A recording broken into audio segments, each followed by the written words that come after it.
여러분 안녕하십니까? 신천의 명리학 이야기 첫 번째 시간이죠. 첫 번째 시간은 명리학 중에 어느 부분을 집중하여 학습할 것인지에 대해서 잠깐 알아보도록 하죠. 주요 강의는 첫 번째는 간목부터 개수까지 적천수를 베이스로 깔고 청나라 시대의 심요청의 격국 그리고 명나라 시대 때 12운성이 일본으로 건너가죠. 아베 타이장과 미키 쇼자에 의해 가지고 더욱 발전을 합니다. 그래서 그리고 그걸 또 한국에 들어와가지고 이서영 선생이나 박정환 술사가 더욱더 발전을 시키고 그리고 우리와 동시대를 살아가는 이수라는 명리학자가 팔자 포태술이라고 더욱 발전시키죠. 그래서 이러한 것을 적천수와 이 적천수 간목부터 개수를 직역하고 해설을 해 나가면서 서로 접목을 갖다가 시키고 융합해가지고 재해석을 해보는 방향으로 콘텐츠를 만들어 봤습니다. 이걸 요즘에 젊은 사람들이 뉴트로라고 그러더라고요. 뉴 플러스 레트로 해가지고 하나의 복고풍과 지금 현대와 잘 융합을 갖다가 시켜가지고 하나의 콘텐츠를 만드는 거죠. 그래서 저도 그렇게 한번 해봤고요. 그리고 이제 두 번째는 격국인데 격국은 생각보다 어렵습니다. 이 명리학 공부를 갖다가 했다고 하는 사람들이 격국의 얘기는 많이 들어봤는데 실제로 격국까지 가지 못합니다. 그리고 또 격국을 갖다가 상세하게 머리에 속속 들어가게 설명을 갖다가 하는 어떤 곳도 없고 또 철학가는 거의 기세론으로 해가지고 하나의 억강부약으로만 따져가지고 보고 하다 보니까 격국이 소홀해지는데 격국은 사실상 형이상학적입니다. 어렵습니다. 왜 어렵냐고요?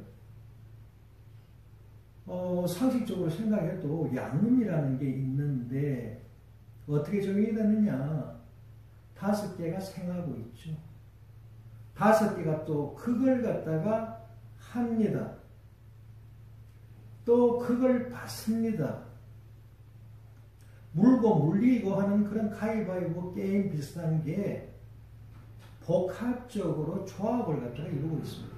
하니까 딱 한 가지로만 무엇이다 하면은 머릿속에 남을 텐데 이것저것 이론을 갖다가 끌어들여 와가지고 하다 보니까 머릿속에 들을 때는 알겠는데 듣고 나서 얼마 안 있으면 금방 잊어버립니다. 그래서 저는 하나 이 어떤 격국을 쉽게 하나의 개념을 잡기 위해서는 기존 패러다임을 갖다가 깨야 된다. 새로운 패러다임으로 설명을 갖다가 했을 때 구독하시는 분들이 훨씬 더 쉽게 이해를 갖다가 할 수 있으리라고 생각을 하고 그 새로운 패러다임이 뭔데 하나의 적극적인 도표의 활용입니다. 그럼 그때 가서 격국 가서 보도록 하도록 하고요. 그 다음에 12운성이 있습니다. 12운성 이거 대부분의 명리를 공부하는 사람들이 또 쓸데없는 좀 생뚱맞은 거 아니냐. 그게 왜 필요한데 12운성을 갖다가 장생부터 절까지 전부 외웠는데 밑에 적용을 해보니 아무것도 맞는 게 없는데 그런 식으로 생각이 십상입니다. 그런데 12운성은 그렇게 하는 게 아닙니다. 어떻게 적용하느냐? 봉법이나 사법이나 인종법이나 또 거법이나 이런 식으로 적용을 갖다가 시켜야 되고, 밑에 봉법으로 봤을 때 삼합이 일어났을 때 생학묘의 삼합인지 녹사행의 삼합인지 병태대의 삼합인지 저력세의 삼합인지 이런 부분을 갖다가 다 파악을 해서 좀 더 구체적으로 물성을 알아내야 된다, 이런 얘기입니다. 자, 그러면은 이상으로 제가 할 강의들에 대해 가지고 설명을 갖다가 했습니다. 그리고 지금부터 적천수 감목에 대하여 학습하도록 하겠습니다.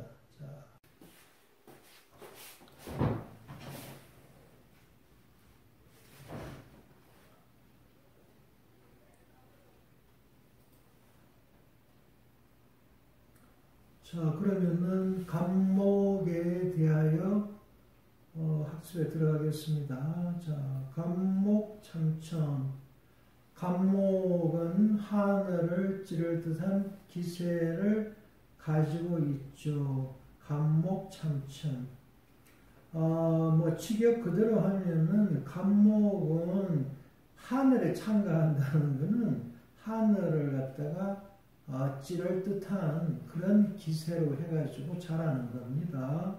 그리고 탈퇴요하해서 탈퇴를 갖다가 하려면은 불이 필요로 하다 하는데, 하나의 그 어떤 이 유배론이가 글을 쓴 시대는 명나라 시대고, 또 그 당시에는 도자기가 상당히 유명했습니다. 그런데 탈퇴작이라고 진탈퇴가 있고 반탈퇴가 있고 뭐 그런 것 같아요. 하는데 투명의 도자기가 불이 필요 없는 듯이 보이지만 불을 적절하게 잘 해야지 아름다운 도자기가 나온다고 그렇게 되어 있습니다. 하는데 탈퇴라는 거를 어떤 사전에서 보면은 하나의 어떤 다른 안쪽에 어떤 산모의 자궁에 있다가 이렇게 해가지고 나오는 거, 하나의 그 완전히 자기의 새 모습, 새로운 세계로 들어갈 때 하거든요. 그러니까 도자기가 불에서 나올 때 아주 멋대로지게 나왔을 때도 탈퇴로 비교되는 거고, 하여간 그래서 감목이라는 식간은 불이 아주 필요로 하다, 이런 거를 도자기를 빗대서 하지 않았나, 시대적인 상황에서. 저는 그렇게 생각을 합니다. 자, 그 다음 춘불용금이라고 그랬습니다. 춘불용금은 봄에는 금을 허용하지 않는다. 봄은 목의 계절이죠. 우리가 1월달부터 하면은 양력으로는 물론 2월달부터입니다. 그런데 음력은 1월달이라고 그러죠. 해서 인묘진 사오미 신유술 해자축 이렇게 나가죠. 1월달 1월달하고 춘불용금 2월달 인묘의 계절이지 않습니까? 그런데 하나의 월지에 인이 있고 묘가 있다는 얘기죠. 그러면은 목이 강하기 때문에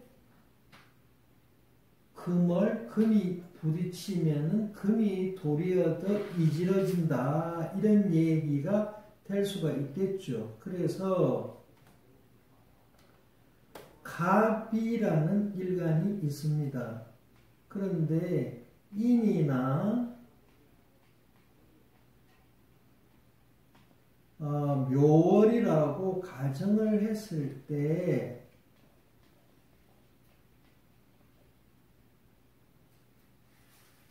옆에서 하나의 유라든지 이런 게 와가지고 하면은 거꾸로 인하고 묘가 엄청나게 가니까 유라든지 신이 이지러진다. 이런 얘기를 갖다 한 겁니다.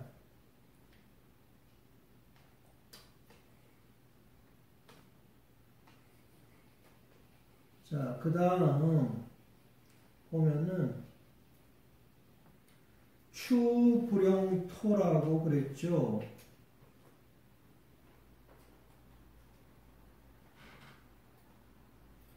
추불용토. 가을은 토를 허용하지 않는다. 이 얘기는 무슨 얘기입니까? 가을은 아까 제가 얘기했죠. 1월달부터 2, 3, 임묘진, 사오미, 신유술, 신유의 계절인데 왜 토를 허용하지 않을까요? 척천수 간목에서는 이렇게 설명을 하고 있습니다. 뒤에 좀 더 자세하게 설명이 나오는데 가을은 신의 계절인데 신이라는 토가 있다고 예를 들면은 술이라는 토가 있다 이러면은 거꾸로 토생금 해가지고 금한테 기운을 토의 기운이 뺏긴다. 그래서 토가 아주 허한 기운으로 돼서 목을 제대로 지탱해 줄 수가 없다. 이런 얘기를 갖다가 하는 것입니다.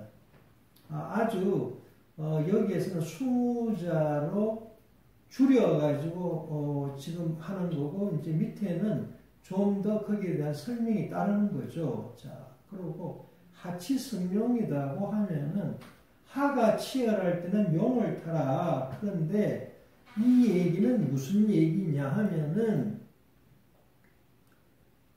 갑이 있는데 위에 병정이 투에 있고 또 삼합이 밑에 인호술이 있다. 이러면은 전부 불에 타고 목이 생존이 안 됩니다. 할 때는 누가 소방수 역할을 하느냐? 물자 뭐 이런 자가 하나 있다고 이게 소방수 역할을 하느냐? 수증기에 날아가 버리죠.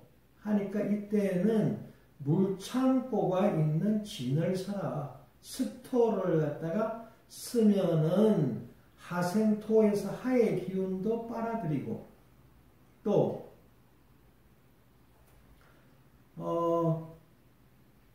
토로서 제압도 할 수 있고 습토기 때문에 그래서 하가 치열할 때는 용을 타라. 또 역시 하나의 습토니까 간목을 갖다가 생해줘가지고 살릴 수도 있다. 이런 얘기를 갖다 하는 거고요. 그 다음에 수탕기호 해서 수가 아주 탕미로 될 때 홍수가 나고 이랬을 때는 뭘 해야 되느냐? 호랑이를 타라고 그랬습니다. 하는데 이거는 간목이 위에 인계가 투관돼 있고 그 다음에 또 밑에도 역시 여기에 삼합에 신자진이 있다 하면은 물바다죠. 이럴 때는 어떻게 누가 구해줄 수 있느냐 하면은 호랑이 인묘가 인목이 구해줄 수 있다. 이런 얘기를 하는 겁니다. 밑에서 자세하게 디테일한 설명을 갖다가 해드리겠습니다. 자, 지운천하 해서 땅이 물기를 머금어가지고 촉촉하게 빛이 나고 하늘이 돌봐주면은 심어놓은 나무가 어떻게 천년을 가지 않겠느냐 이런 얘기죠. 자, 그래서 본문으로 갑니다. 자, 갑위순양지 목이다고 그랬습니다. 갑이라는 것은 하나의 순이랄 순자 순 양목이죠. 그래서 몸체가 그리고 근본 자체가 견고합니다. 광고하죠. 채본 경고합니다. 그리고 또 참천지세, 하늘에 창갈 정도의 새를 가지고 있다. 하늘을 찌를 듯한 기세를 가지고 있습니다. 그래서 하늘을 찌를 듯한 기세를 가지고 있는 나무를 생각해 보십시오. 그래서 역시나 아주 웅장합니다. 우리가 미로나무라든지 이런 거 생각해 볼 수 있죠. 쭉 뻗어 있는 나무들, 엄청 큰 나무들, 웅장하죠. 이 어떤 감목의 조그마한 이런 하초 같은 게 아니라 쭉 뻗어 있는 송백나무나 그런 이 나무로 우리는 상상이 되는 거죠. 자, 그리고 그 다음에 지금부터 감목이 이런 성질인데 생어춘초, 초봄에 태어난 감목은 목눈기한 득하라고 해서 어릴 눈이죠. 감목이 어려가지고 추우면은 득하, 불을 갖다가 얻어야 된다. 그래야지 꽃을 피울 수가 있다. 제대로 클 수가 있다. 생어중춘, 한봄에 태어난 감목은 극지가 세왕하다. 아주 극도로 새가 왕하죠. 12운성을 갖다가 배우신 분들은 알겠지만 하나의 록보다도 가장 강한 것은 12운성 중에서 왕이죠. 그렇게 왕하다, 새가 왕하다 이렇게 되는 겁니다. 그래서 어당 설기를 해야지 아주 수풀이 우거지고 아름답게 잘 멋지게 자란다 이런 얘기죠. 그래서 소위 강목득하해서 이게 조금 바뀌었습니다. 소위 강목득하 이렇게 되는 거죠. 해야지 방하기환이 된다. 나무가 완만하게 잘 자랄 수 있다 이런 겁니다. 자,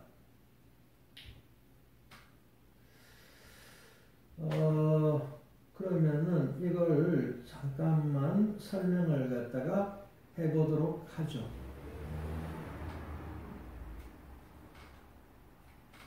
자, 첫째, 감목은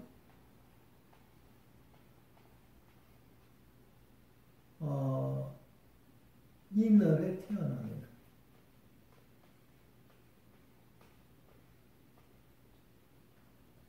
추우니까 병화나 정화를 얻어야 된다 이런 얘기죠. 이게 그래야지 발현이 된다 이런 얘기를 갖다 했죠.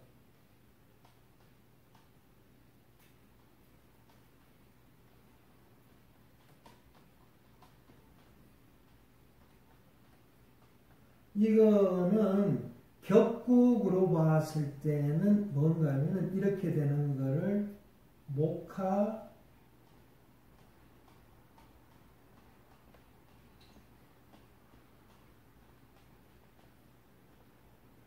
통명이라고 하더라. 목화통명. 목화통명은 자기 몸을 불살라서 환하게 세상을 비추는 거죠. 어떤 아주 큰 성직자나 또 옛날에 독립투사나 나라와 조국을 위해서 목숨을 바치는 어떤 고위 관리들 하여간 이런 데서 많이 볼 수 있는 사주라고 그렇게 얘기를 합니다. 근데 여기와 상벽을 이루는 사주도 있죠. 뭐가 있습니까? 그러면은 결국에서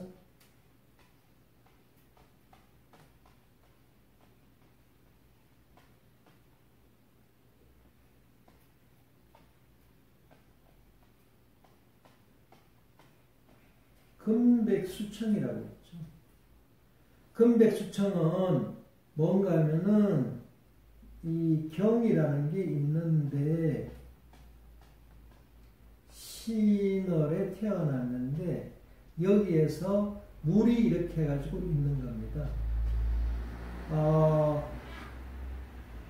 금에서 물이 순수하게 금생수 해가지고 물이 위에 나온 거를 금백수청이라고 그러는데 둘 다 대격 사주라고 그럽니다. 일반적으로 큰 사주라 이거죠. 실제로 뭐 고위 공직자라든지 또 좀 상당히 잘 나가는 어떤 그 공무원이라든지 뭐 그런 부분에서 종종 볼 수 있는 사주들입니다. 목화통명 금백수청. 자, 그러고 그 다음에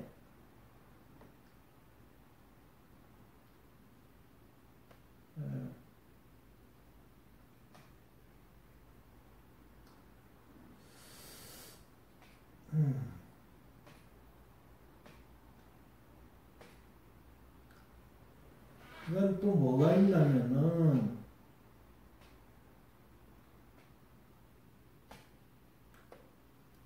그게 있죠.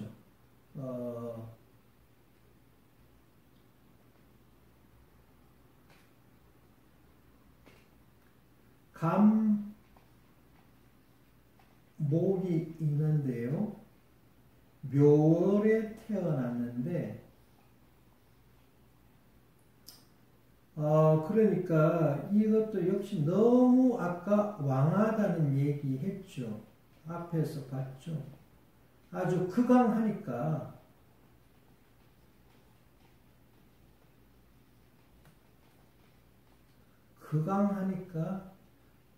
소위 말해가지고 적천수에서는 이게 격으로 따지면은 양인격이죠. 격에서는 양인격은 원래 격국에서는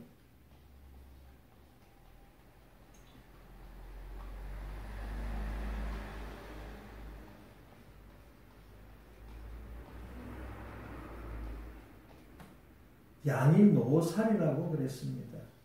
아주 양인은 아주 깡패 같은 놈이죠. 재선을 못 살게 굴죠.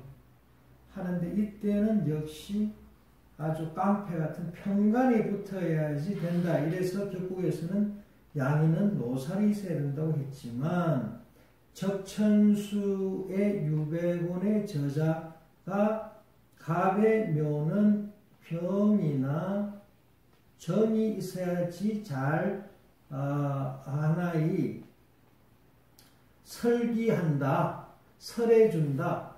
그래서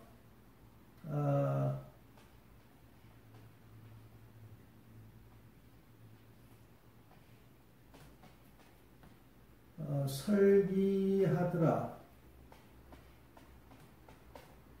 그래서 설기를 시켜야지 목이 잘 자란다. 근데 하나는 목생하 해가지고 자기의 기운을 갖다가 물론 뺍니다. 그리고 하나는 그걸 갖다가 격국에서는 양인 노살을 해서 그걸 하는 거죠.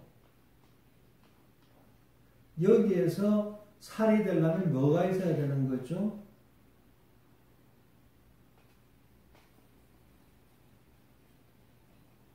격국에서는 이런 양인을 보면은 뭐가 있어야 되냐면은 경이 이렇게 해가지고 제압을 갖다가 시켜야 된다.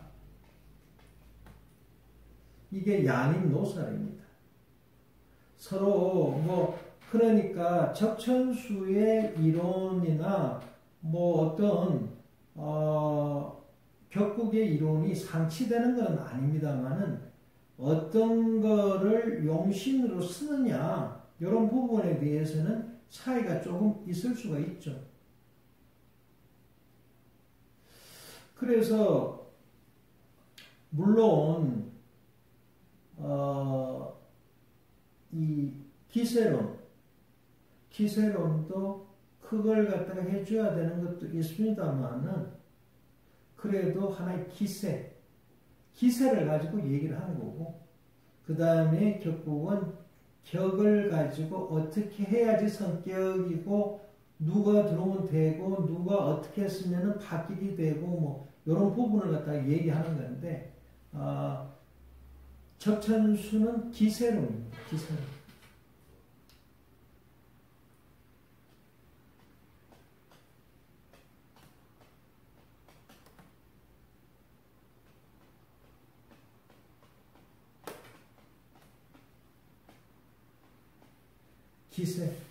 기세론을 갖다가 얘기하는 거죠. 자, 또다시 본문으로 들어가서 봤을 때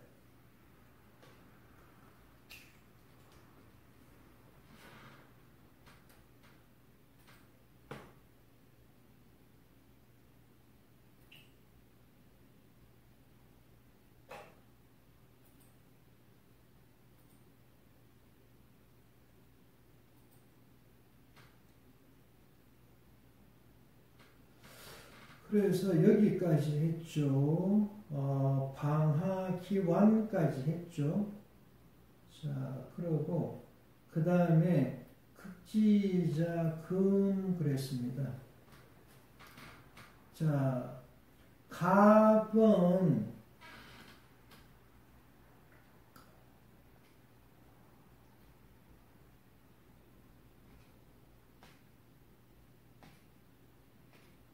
극지자 간목이 있는데 극지자 금이 있으면은 연금속 휴수라고 그랬습니다. 자, 금속은 봄에는 소위 말해가지고 휴식에 들어가고 그냥 이렇게 어디 구석에 처박혀가지고 있기 때문에 이것은 쇠한 거죠. 그런데 금이 가을이면 자기가 기를 받아가지고 막 설칠 텐데 그게 아니다 말입니다. 그래서 금이 극왕목하면은 목견금결이다 그런 얘기를 하는 겁니다.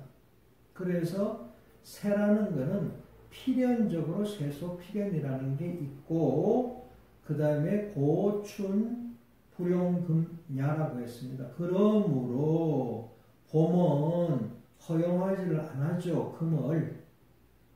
자, 세소필연. 이 얘기는 뭔가 하면은 자 봅시다. 갑이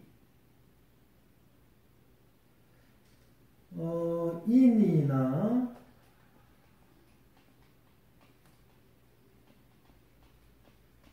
묘월에 태어난 간목을 보고 금이 소위 말해서 여기에 유라는 게 이렇게 돌아가지고 껄쩍거리면서 이렇게 치려고 하면은 소위 말해가지고 이게 새가 워낙 강하기 때문에 유가 저쪽으로 이렇게 튕겨주는 거죠.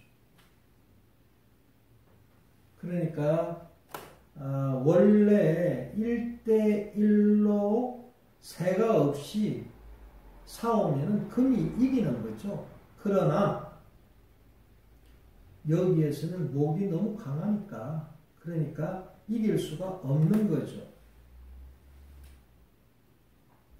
그 얘기를 갖다가 하는 겁니다. 그래서 거꾸로 이런 상황인데 유가 이렇게 해가지고 덤비면은 목견금결이라고 그랬죠.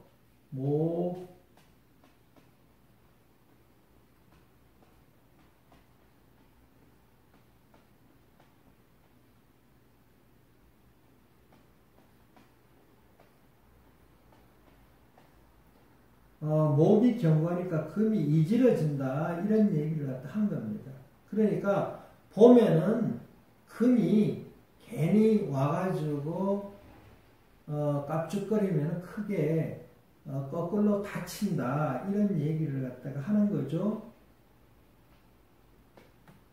자, 그러고 그 다음에 생어추 가을에 태어난 간목을 얘기를 하는 겁니다. 간목은 어떻게 됐냐고요? 실시치세 시기를 갖다가 잃어버렸죠. 그래서 뭘 갖다가 취하냐면 아주 세하게 되는 거죠. 단 뭔가 하면은 잎사귀 가지와 잎사귀가 비록 조락, 점희 점점 주위에 다 떨어지고 점점 썩어 들어가지만 비록 숫자 검기, 학수, 하달 이 얘기는 뭐죠?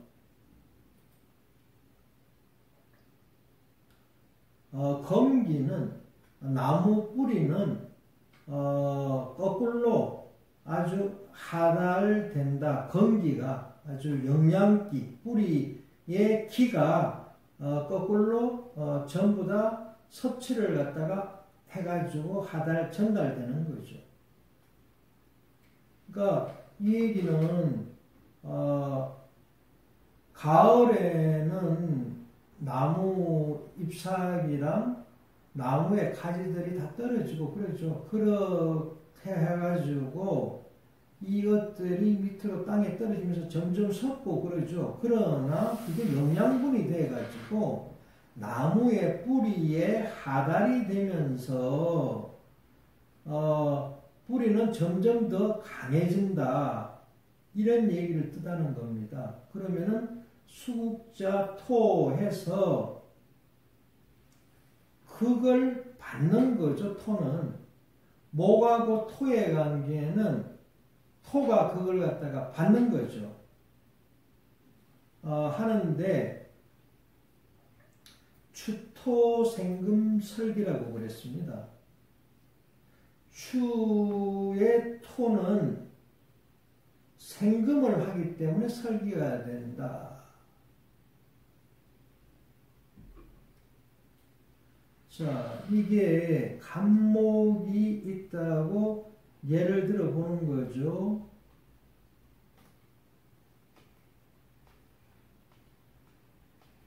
간목이 있는데 추토생금 해가지고 금이 있다. 가을은 금의 계절이죠.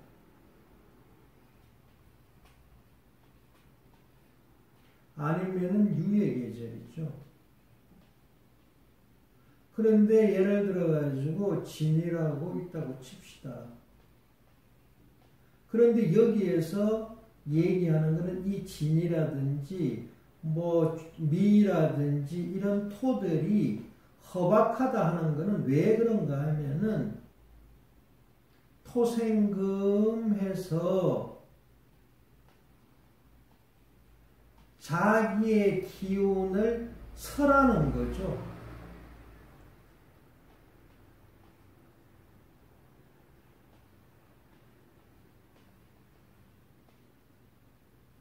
설기가 되기 때문에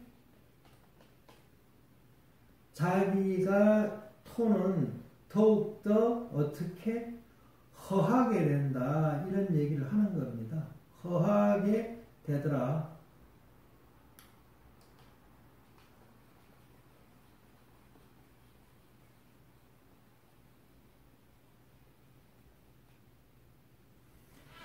자, 그래서 어떻게 해요?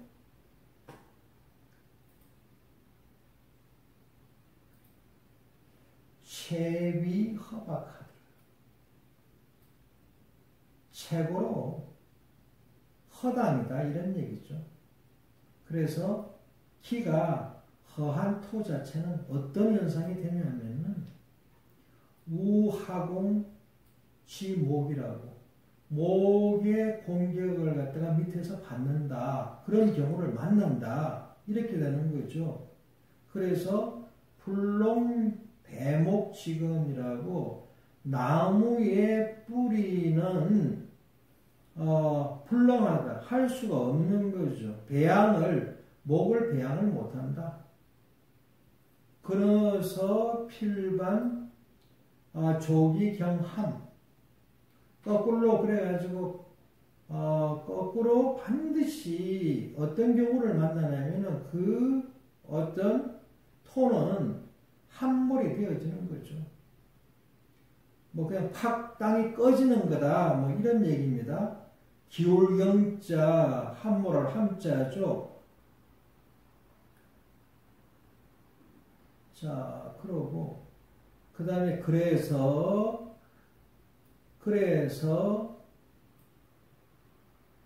가을은 토를 허용하지 않는다. 그런 얘기입니다. 그 다음 주중인호술이 전부 있고 하나의 주라는 거는 여기에서 사주가 있죠.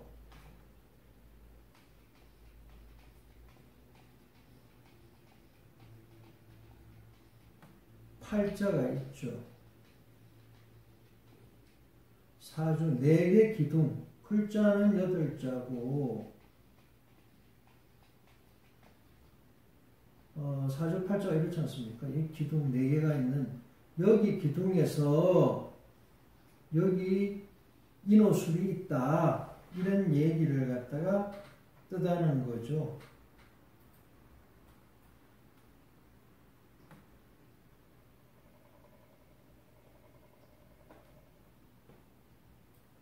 그래서 인호술이 전부 있고 주중에 그 다음에 또 병정이 투에 있고 그러면은 추측을 할 수가 없다. 뭐 설기가 태가 하니까. 그래서 이거는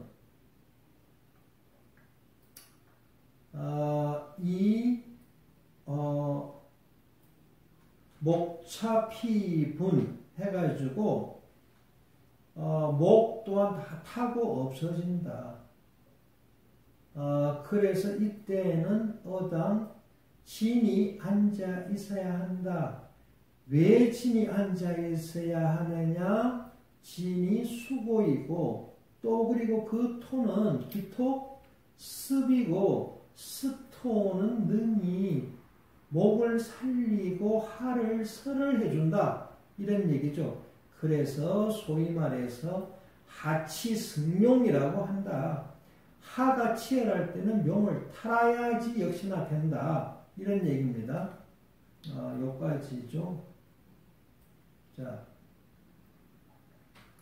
그러면은 요까지 되는 거를 갖다가 한번